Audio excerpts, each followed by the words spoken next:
పిఠాపురంలో deputy CM Pawan Kalyan మాట్లాడుతున్నారు. Live లో చూద్దాం. వదలను గుర్తుపెట్టుకోండి. అందుకే నాతో మాట్లాడేటప్పుడు చాలా పద్ధతిగా మాట్లాడు. గుండెల్లో పెట్టుకొని మర్యాద ఇస్తాను. గుండెల్లో పెట్టుకొని నియమాలు పాటిస్తాం, ప్రోటోకాల్స్ పాటిస్తాం. కానీ అలుసుగా తీసుకుంటే మటుకు నేను అంత తేలిగ్గా తీసుకున్నాను. ఎందుకంటే నేను ఒక వ్యవస్థని నడపాల్సిన వాడిని. ఒక వ్యవస్థను నడపాల్సిన కొన్నిసార్లు నేను గట్టిగా ఉండక తప్పదు. నాకు ఇష్టం ఉందా లేదా అని కాదు, గట్టిగా ఉండక తప్పదు. నేను మీకు మాట ఇచ్చాను, లా అండ్ ఆర్డర్ చాలా చాలా బలంగా ఉంటుందని చెప్పాను. ఆయన చెప్పిన బాధ నాకు అర్థమవుతా ఉంది. అట్రాసిటీ కేసుల గురించి ఏమంటారని. అది ఖచ్చితంగా అది ఉమ్మడి మనకి తెలుగుదేశం నాయకులు ఇచ్చిన ప్రణాళిక. అది కూటమి తీసుకుంది, ఖచ్చితంగా చేస్తాం అది. కానీ ఇది ఆ సందర్భం కాదు. ఇది జనవాణి కార్యక్రమం కాదు. ఇది మాట్లాడటానికి ఇది ఆత్మీయ సభ. ఇది ఆత్మీయ సభని ఆత్మీయ సభగానే మాట్లాడుకుందాం. మీకు ఎందుకు ఇక్కడికి ఆసీనులయ్యానంటే, మీ అందరూ ఇక్కడ ఆసీనులైనందుకు గుండెల లోతుల నుంచి మీకు చెప్తున్నాను. మీరే కనుక లేకపోతే పిఠాపురం ప్రజలు, పిఠాపురం జనసేన నాయకులు, పిఠాపురం ప్రజలు, మనకి కూటమి నాయకులు బలంగా గనక నిలబడకుండా ఒక్క ఏకపక్షాన మనం బలంగా పోరాటం చేయకుండా ఉండుంటే ఈరోజు రాష్ట్రం రిజల్ట్స్ ఫలితాలు వేరేలాగా ఉండే. మీరు ఇచ్చారు బలం. నేను ఒకటే అనుకున్నా, గెలిస్తే నన్ను పిఠాపురం గెలిపించాలి.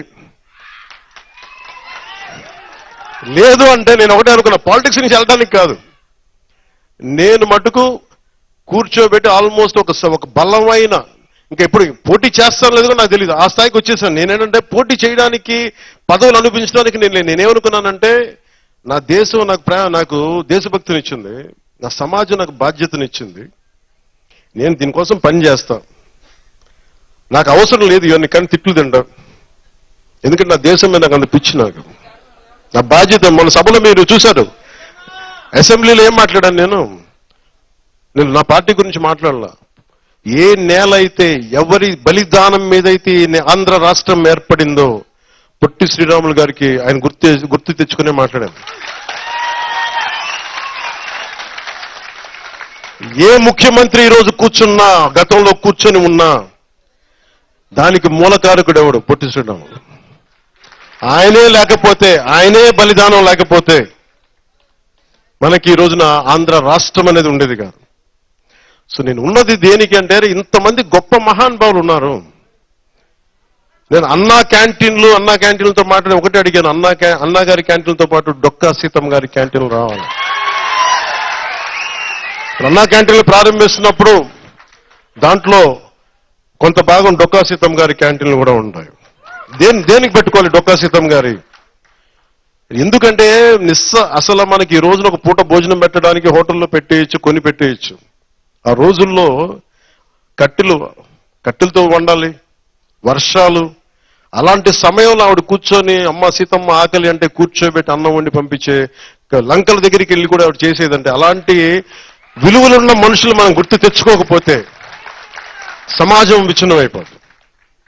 సో నాకు పిఠాపురం నాకు నిజంగా 2009 నుంచి నన్ను అడుగుతా ఉన్నారు, మీకు నిలబడతామంటే నాకు నిజంగా నాకు చెప్పాలి, ఎక్కడి నుంచి పోటీ చేయాలి. నాకు పోరాటం చేయడం ఒకటి తెలుసు. నాకు దాంట్లో గెలుపులు ఉంటాయి, ఓటములు ఉంటాయి, లేదంటే పదవులు ఉంటాయి, నాకేం తెలియదు. నాకేంటంటే ఏడుస్తున్న మనిషి కోసం నా వంతు ఎంత నేను కృషి చేయగలను, ఎంత నిలబడగలను, ఇంతే నా థాట్. దశాబ్దంన్నర నలిగిపోయా. నేను మీకేం చెప్పాను, రాగానే మీకు ఇందాక చెప్తా ఉన్నాను, నేను ఓటమి చూసిన వాడిని. నేను ఒక సినిమా రంగంలో పీక్లో ఉండి నాకు పాలిటిక్స్ రావాల్సిన అవసరం లేదు. కానీ నాకేమనిపించిందంటే, చదువు విజ్ఞానం బాధ్యతనిచ్చింది. నువ్వు పొట్టి శ్రీరాములు గారి త్యాగం మీద నువ్వు జీవితాన్ని గడిపేసి, స్వాతంత్ర సమరయోధులు త్యాగం వల్ల నువ్వు జీవితాన్ని గడిపేసి, నువ్వేమి తిరిగి సమాజానికి ఇవ్వనంటే నీకు కుదరదు. అది నా అంతరాత్మ చంపేసింది. దానికోసం వచ్చాను రాజకీయాల్లోకి. పదవి రావచ్చు, రాకపోవచ్చు, గెలవచ్చు, ఓడిపోవచ్చు. ఈరోజు గెలవచ్చు, కానీ నాకు ఈ రోజున ఉప ముఖ్యమంత్రి కావచ్చు. కానీ నేను ఎప్పుడు ఒకటే మనిషిని, ఓడినా గెలిచినా పదవి ఉన్నా లేకపోయినా నేను ఒకటే వ్యక్తి, అది మారదు. 2014లో కూటమి గెలిచినప్పుడు నేనేం ఆశించలేదు, అందరి కోసం పనిచేసి పెట్టాను. రాష్ట్ర ప్రభుత్వం బాగుంటుంది, ప్రజలు బాగుంటారు అనుకున్నాను. ఆ తర్వాత మీకు పర్యావసనాలు తెలుసు. 2019లో ఒంటరిగా పోటీ చేశాం, నలిగాం, ముందుకెళ్ళాం, నిలబడ్డాం. 2024కి ఎలక్షన్ రిజల్ట్స్ వస్తా ఉన్నాయి. మీరు మాట్లాడుతున్న మైక్ ఇచ్చానా?